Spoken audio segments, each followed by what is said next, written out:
तर मित्रांनो, इंदोरीकर महाराजांच्या मुलीचे ज्ञानेश्वरीचे MCDCSचे शिक्षण पूर्ण झाले आहे. तर जावाई साहिलने अभियांत्रिकी पदवी संपादन केली आहे.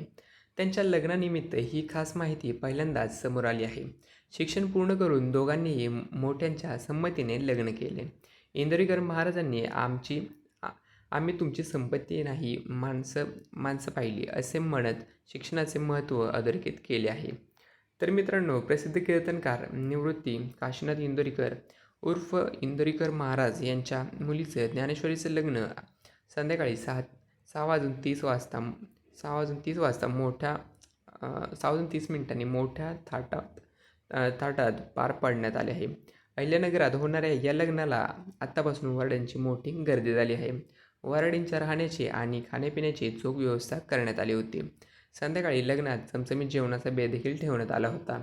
तसेच कोणाचीही गैरसोय होणार नाही याची स्वतः इंदोरीकर महाराज यांनी खबरदारी घेतली आहे. आज चिलप कुटुंब आणि इंदोरीकर महाराज यांच्या कुटुंबांच्या नात्यांचा अतूट बंधनात अडकणार आहेत. तर मित्रांनो, मात्र इंदोरीकर यांची मुलगी ज्ञानेश्वरी किती शिकली, जावयाचं शिक्षण किती आहे हे अद्यापही समोर आलं नाही. यामुळे याची चर्चा अजूनही सर्वांना उत्सुकता लागली आहे आणि तुम्हाला ही माहिती आपण देणार आहोत.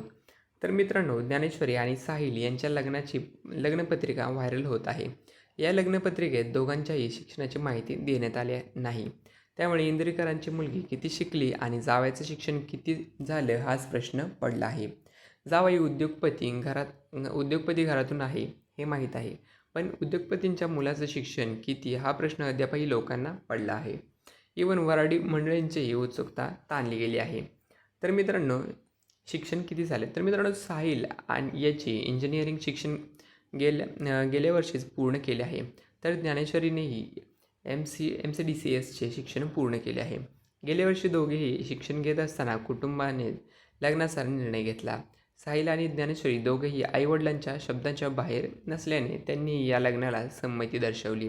दोघांनी साखरपुड्यासाठी होकार दिला आहे. जेव्हा लग्न ठरवण्याची बैठक बसली तेव्हा इंदोरीकर महाराजांनी मार्मिक विधान केले होतं. आम्ही तुमची संपत्ती पाहिली नाही, आम्ही माणसं पाहिली असं इंदोरीकर महाराज लग्न जुळवताना म्हटले होते.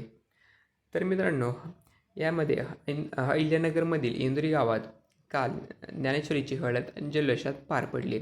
यावेळी असंख्य पाहुणे देखील आले होते. सर्वजण अत्यंत उत्साहात होते. करवल्यांनी तर हळद ठेका धरला होता. स्वतः इंदोरीकर महाराज पाहुण्यांना जेवण वाढत होते. कुणाला काही कमी तर पडत नाही ना याची स्वतः जातीने दखल घेतली जात होती. प्रत्येकाशी आत्मीयतेने संवाद साधला जात होता. काय हवंय काय नकोय याची सर्व माहिती घेतली जात होती.